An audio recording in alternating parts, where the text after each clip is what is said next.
नमस्ते।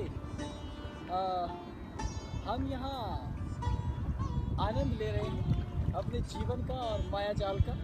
और बहुत अच्छा मौसम है मेरे पीछे और बहुत सुंदर जगह है ये। और इस जगह पर सच बताऊँ तो चलाना थोड़ा मुश्किल है ये। मैं इससे पहले मैंने इसको चलाया नहीं, लेकिन फिर भी अच्छा अनुभव है यहाँ। और मैं बहुत खुश अनुभव कर रहा हूँ कि दिल बहुत प्रसन्न है और मौसम भी अच्छा है, सब कुछ अपना साथ है। लेकिन इस प्रसन्नता के बीच में कुछ बातें मैं आपको ज़रूर बताऊँगा, जो कि मेरा काम है, हमेशा आपको कुछ अच्छा बताना, कुछ आगे ले जाना।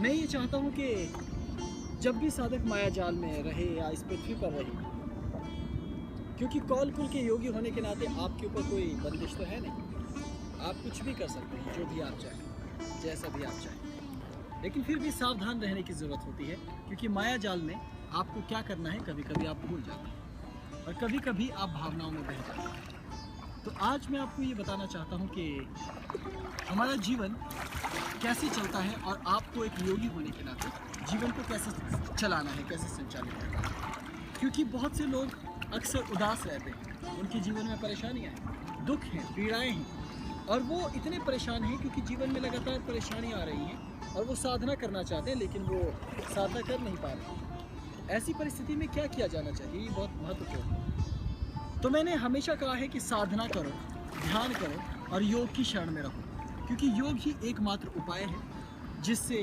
और ध्यान करने से आप सुखी रह सकते हैं। लेकिन समस्या ये है कि ये होगा कैसे। देखिए, हमारे मस्तिष्क में बहुत से विचार हैं, सुख के, दुख के, प्रेम के, क्रोध के और भी न जाने कितने किस्म के विचार चलते हैं। और इन विचारों से ही हमारा जीवन बनता है। हम जो भी इस दुनिया में देखते हैं वो हमारे इन विचारों से आता है, क्योंकि हमने जो कुछ देखा वो यहीं से तो सीखा। जैसे मेरे पीछे नदी है, पहाड़ है, पानी है, चक्कू है, जहाज़ है, ऊपर से जहाज़ जा रहा है चारों तरफ, तो हमारे मस्तिष्क में ज्ञान जा रहा है लगातार, हर क्षण, हर वक्त। लेकिन हमें कभी कभी ये ज़्यादा ज्ञान जो इस दुनिया से जोड़ रहा है, ये हमें परेशान कर देता है। जैसे कि हम ये नहीं समझ पाते कि सच क्या है, झूठ क्या है, हमें क्या करना चाहिए और क्या नहीं। लेकिन इस ज्ञान के भंडार से आपका बहुत फ़ायदा होता है, क्योंकि आप इसी की वजह से दुनिया को जानते हैं। लेकिन ये ज़रूरी है कि हम दुनिया से बहुत अधिक भी न जुड़े रहें, क्योंकि जब ये सूचनाएं अव्यवस्थित हो जाती हैं तो आपको ज़रूरत होती है अपने आप को जानने की। आज आप दुखी हैं, आज आप परेशान हैं, या आज आपके जीवन में सुख नहीं है, तो इसका एक बड़ा कारण है कि आपने फालतू चीज़ों से अपने आप को भर रखा है, जबकि आपको ज़रूरत है अपने आप को भीतर प्रसन्न रखने की और उस बड़ा चेतना से जोड़ कर रखने की। लेकिन प्रश्न ये है कि आप जुड़ोगे कैसे। तो इसका एक उपाय है मेरे पास, मैं आपको बताता हूँ। तो मेरे पास एक उपाय है कि आपको अपने आप से जुड़ना चाहिए, अपने आप से यानी ध्यान करना चाहिए भीतर। और ध्यान कौन सा, क्योंकि ध्यान की तो बहुत सी विधियाँ हैं।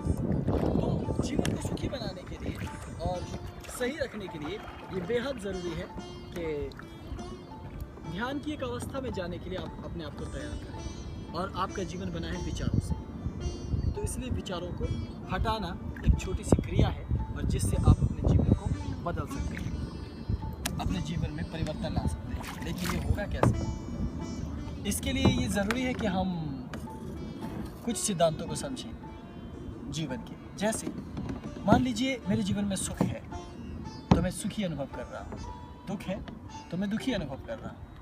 अब आपके जीवन में कोई ऐसी घटना घट जाए जिससे ये दुख बढ़ जाए या जिससे ये सुख बढ़ जाए, तो आपकी अनुभूतियाँ बदलने लगती हैं। ऐसी परिस्थिति में आपको ज़रूरत होती है अपने विचारों पर काबू पाने की। याद रखिए, जीवन विचारों से चल रहा है, जीवन में विचारों की ऊर्जा है। तो इन विचारों को नियंत्रित करना यदि आपको आ जाता है तो आप ध्यानी होने लगते हो। इसलिए जब भी साधना की बात की जाती है, योग की बात की जाती है, तो मेडिटेशन करने को कहा जाता है, ध्यान करने को कहा जाता है। और ध्यान वास्तव में कहाँ से शुरू होता है, उसका पहला सोपान ही है धारणा। और धारणा का भी पहला सोपान है विचारों पर नियंत्रण पाना, विचारों को एक जगह पर रखना। इसलिए आपको ज़रूरत पड़ती है एक अच्छे गुरु की, एक अच्छे सहारे की, जो आपको ये बता सके कि आप कैसे धारणा के द्वारा आगे जा पाओगे, कैसे अपने आप को शुद्ध कर पाओगे। तो केवल आंखें बंद करके अपने विचारों को देखना हर समय, हर क्षण, और जब आप इन विचारों को स्थायी करने लग जाओगे तब आप ये जानोगे कि धीरे धीरे इस दुनिया का हर चेहरा बदलने लगता है। क्योंकि ये दुनिया ऐसी है कि यदि आप इस दुनिया को देखने लग जाओ और इसको लगातार अंदर भरने लग जाओ तो ये भरती चली जाएगी, लेकिन आप कुछ जान नहीं पाओगे। इसलिए मैं आपको ये कहता हूँ कि बहुत ज़रूरी है कि अगर आप दुनिया को जानना चाहते हो तो अपने आप को शांत रखना सीखो, अपने विचारों पर नियंत्रण रखना सीखो। जैसे आपके मस्तिष्क में दुनिया भर की सूचनाएं, ये आसमान, ये पीछे का ये नदी, झील, और पीछे आप देख रहे हैं, ये सब मेरे सामने है ना, ये सब तो मेरे दिमाग में आ रहा है। तो अब मैं शांत नहीं रह पाऊँगा, क्योंकि शांत रहने के लिए मन के अंदर मेरे पास कोई ऐसी पद्धति नहीं है जिससे मैं इन चित्रों को खाली कर सकूं, क्योंकि बहुत सारी अनर्थक बातें भीतर भर रही हैं। इसी वजह से आपके जीवन में दुख है, क्योंकि आप सुख की तस्वीरों को, दुख की तस्वीरों को अपने भीतर जमा करते जा रहे हैं। इसलिए इन्हें निकाल फेंकना होगा। इसलिए योगी कुछ ऐसे उपाय अपनाते हैं जीवन में जिससे ये दुख हल्का हो सके, और ये दुख हल्का हो सकता है केवल ध्यान करने से। इसलिए आंखें बंद कर लो, गहरी सांस लो, और अपने भीतर के एक दिव्य प्रकाश को ढूंढो, अपने भीतर के एक आनंद को ढूंढो, और एक एक विचार को फेंकते चले जाओ धीरे धीरे धीरे धीरे। जब आप विचारों को जीतना सीख जाओगे तो जिंदगी को जीतना सीख जाओगे।